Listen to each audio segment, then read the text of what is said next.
One of the questions I have, people often ask me, as somebody who really loves science, is, will science someday explain everything? So, for example, will we one day understand how that bacterioflagellar motor assembles? At the moment we know aspects of it, but not all of it. But I believe that one day we will understand how the bacterioflagellar motor assembles. And hopefully one day we'll be able to emulate that as well. And in nanotechnology we'll be able to make things as beautiful as that ourselves from scratch. That's one of the big hopes. Will we one day understand how it evolves? I think yes. I think as a Christian, as a scientist, I believe it glorifies God to understand the world around us. And maybe one day we will understand how this thing evolves. But the question is, will science explain everything? That's the kind of question for tonight. And so I have four kind of basic points that I'm going to cover. The first one is this general question: does science have limits? Then I'll talk a little bit about the scientific method. I'll give you kind of an amateur philosopher, scientist, and amateur philosopher view of what science is. It's all part of the British tradition. Britain has a big tradition of scientists kind of veering off into other things.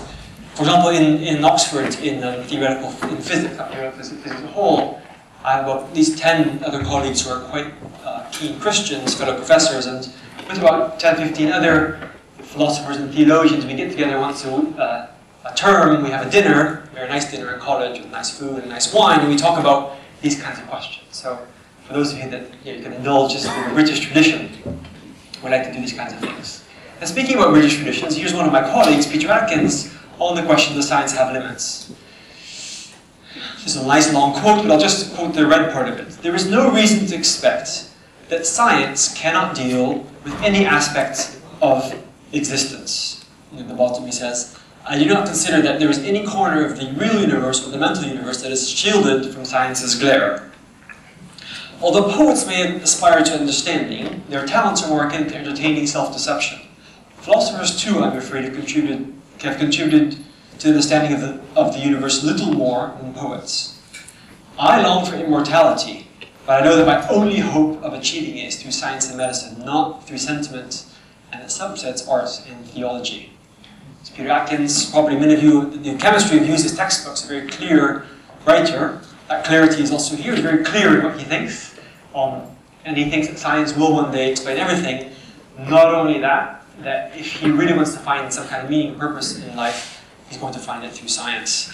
And I contrast that with another Oxford man, Sir Peter Medawar, famous medic and Nobel Prize winner, also an atheist, just like Atkins, who says that there is indeed a limit on science is made very likely by the existence of questions that science cannot answer, and that no conceivable advance of science could empower it to answer. And then he says, science is a great and glorious enterprise, the most successful, I argue, that human beings have ever engaged in. To reproach it for its inability to answer all the questions we should like to put to it is no more sensible than to reproach a railway locomotive for not flying, or in general not performing any other operation for which it was not designed.